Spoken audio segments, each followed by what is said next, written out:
Chapter 29. The Moon, You Idiot. Imagine you've scrunched up a piece of paper in one hand. Then you open your hand and the paper opens up like a flower. That's what takeoff feels like. But soon we began to level off. Florida said, "Are we there yet?"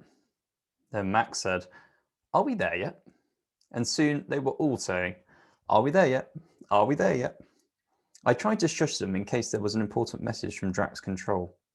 Then there was a ding-dong sound in my headset, and a nice reassuring voice in my ear said, "Hello, Mr. Digby. My name is Lee. I'm your flight controller for today." "Nice to meet you, Lee." "You too. Any questions, just ask me. Right now, you can relax. If you like, you can deflate your takeoff suits and enjoy the weightless environment." I said, "Crew, you may now deflate your escape suits." They all yelled, "Yay!" And I felt not just dadly, but actually captainish. We started to float around the cabin, propelled by the air from the deflating suits. In zero gravity, we really were like a family of novelty balloons. Last time we were weightless, it had only lasted a couple of minutes, so this time we bobbed about enjoying it, waiting for it to stop. But it didn't stop. Max did ask if it was time to start our first task. I said, soon. I was too happy being a balloon to bother about being a grown-up just then. A few minutes later, the reassuring voice spoke in my ear again. "Mr. Digby," it said, "we have a glitch. The release for the protective shield hasn't worked. There is an override button on the multifunctional display.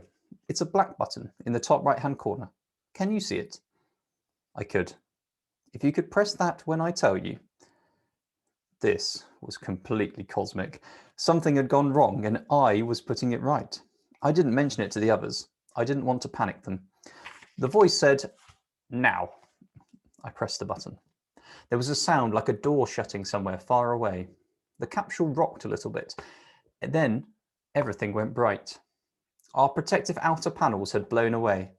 Now we had windows. We could see the rejected panels tumbling away from us into space. "Great job, Mr. Digby." Lee's voice crackled in my ear. "Every mission has one glitch. You've just had yours. Now, take it easy and enjoy the view."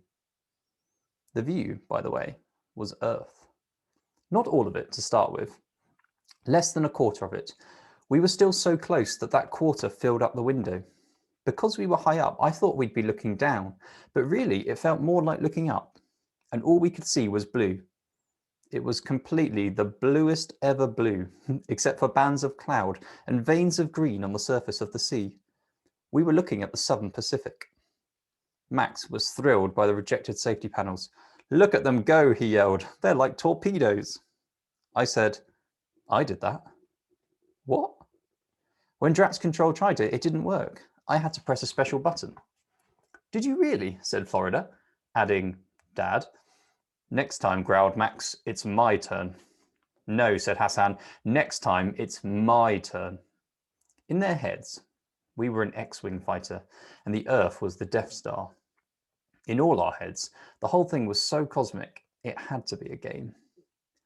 I discovered that if I pushed my feet against the wall, I could flit clear across the cabin, spin round, and kick off again from the opposite wall, like Spider-Man flying around New York.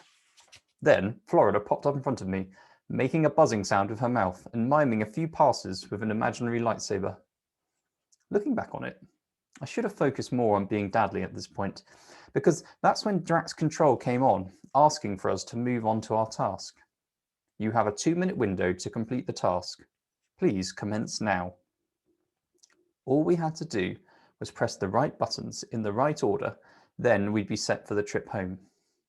Hassan and Max were still arguing about it. Samson too put his hand up and said, "Please, sir, I'd also like to press the button," which was enough for him to get both Hassan and Max shouting at him. Maybe I should have just done it myself, but I was loving being a floaty Super Mario Matrix Jedi Power Ranger, which is why I said, "Let's settle it with lightsabers," and took a buzzing swipe at them. They ducked and bobbed up again, looking a bit confused. I realized now that they'd probably never seen Star Wars. They'd definitely never seen a dad trying to make a crucial life or death decision with an imaginary lightsaber. I shouted, "Luke, I am your father." Florida thought this was hilarious and shouted, "You are not my father, and you are not Luke." We were buzzing and laughing and laughing and buzzing. Then Max noticed Hassan was closing in on the buttons. He yelled, "Hey, he's cheating," and went after him. Samson too dived in underneath them. Next thing, they were pulling and shoving each other in front of the multifunctional displays. And the next thing after that, a long, screeching noise. Then a jolt, as though we'd been caught on a bungee. Then we spun round, and round, and round, and over and round, fast and random, like the cage of the cosmic. And a light strobed off and off, like blue lightning. And somewhere in the middle of it, the voice of Drax Control was shouting in my ear. Then it stopped. Then it shouted. Then it stopped again. The earth vanished, and then came back, then vanished, and then came back, and then we stopped rolling, and earth was gone. No one said a word. We drifted over to the window and pressed our faces against the glass, looking for some sign of it. It was very quiet, and very dark, and very, very scary. It didn't take Samson too long to work out what had happened. The buttons had been pressed in the wrong order. The Dandelion's protected cover had blown off and its silvery sails had popped out, but it had not separated from the command module. The solar sails had opened unexpectedly. That was the metallic screeching noise, and immediately picked up a gust of solar wind. The sails were designed to push the Dandelion gently forward, but our command module was still stuck to the top of the Dandelion. Instead of gliding off nicely towards the moon's orbit, the Dandelion had gone spinning over on its side and pulled us off course. The sails weren't acting like sails on a ship. They were more like the sails on a windmill, spinning us round and round. And it was taking us with it. We couldn't see the Earth out of the window, but we did see a thing that looked like a satellite dish go by, and something like an aerial. Our satellite dish, and our aerial.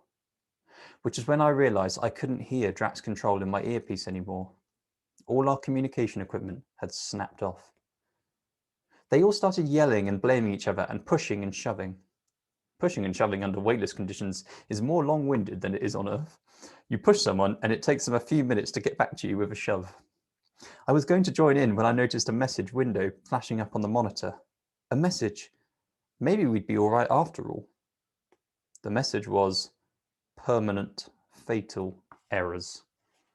I could still hear them fighting and shouting behind me.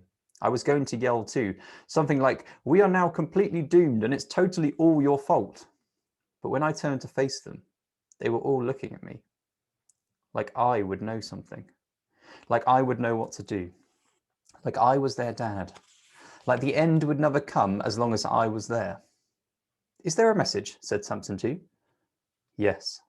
"What does it say?" I could have told him the message is permanent fatal errors. So we're dead. And by the way, I'm not a dad, I'm a kid, so stop looking at me like that. But these children, Hassan, Samson too, Max, their dads weren't looking out for them at all. Their dads made them do all this stuff to make them cleverer or richer or more successful. And then they'd been packed off to doom in space. But they still thought that someone, somewhere, would be looking out for them. In the circumstances, it felt like that should be me. I thought, okay, you lot are on my mission. I am engaged. I turned off the monitor and said, everything's going to be okay. We just need to find Earth and then we'll go back home. Florida hadn't noticed till then. Now she screamed, "Oh my God, the Earth has gone. What have you done with the Earth, you idiot?" "It hasn't gone. It's just not very visible at the moment. Don't worry, it'll turn up." "How do you know?" said Samson too. "What if it doesn't?" "Because all Florida's stuff is there. The Playmobil Viking ship, the slightly leaky Super Soaker, the It's Your Solar System glow-in-the-dark mobile. I don't know what made me start listing stuff, but it worked. It reminded them about the Earth, how real and big it was. It made them see it in their heads, and they started adding things to the list until they calmed down and finally went to sleep. The bright blue sleeping bags are attached to the wall. Hanging there, with their heads lolling, the children look like they're sleeping in a row of Christmas stockings. and I'm the only one awake, like I'm Father Christmas or their guardian angel or something. And just now the cabin suddenly filled with light. It came flooding in like water, sunlight. The thing is, if there is all this sunlight coming in, which wasn't coming in before, that means that until now, the sun was behind something. And that can only be the Earth, can't it? The Earth. I still can't see it, but now I know it's there. I closed the filter on the observation window. I didn't want the kids to wake up yet. There's a hatch in the floor just in front of the multifunctional displays, the hatch that leads to the Dandelion module. I thought I'd go down there and look through the Dandelion's windows. I might even be able to see Earth from there. I fiddled with the catch. It was simple enough. It was only when it was actually moving I suddenly thought, what if it doesn't lead to the Dandelion? What if it goes straight to the outside, to the wastes of space? If it does, we'll all be sucked out by the pressure differential and our heads will explode. Luckily, that didn't happen. Inside, the Dandelion is surprisingly unrockety. 3 rows of seats, 2 massive windows. It really was being like inside an unusually spacious ice cream van. The good news was there was a lot, cupboards full of food and drinks. The bad news was, even with those massive windows, you still couldn't see the Earth. There was a massive thing between us and the sun, but it wasn't the Earth. Something moved behind me. Florida. She had come down into the ice cream van. Then, oh my God, she said, pointing out of the window. Do you know what that is? I nodded and said, I think I may have seen it before. That, said Florida, is the moon, you idiot.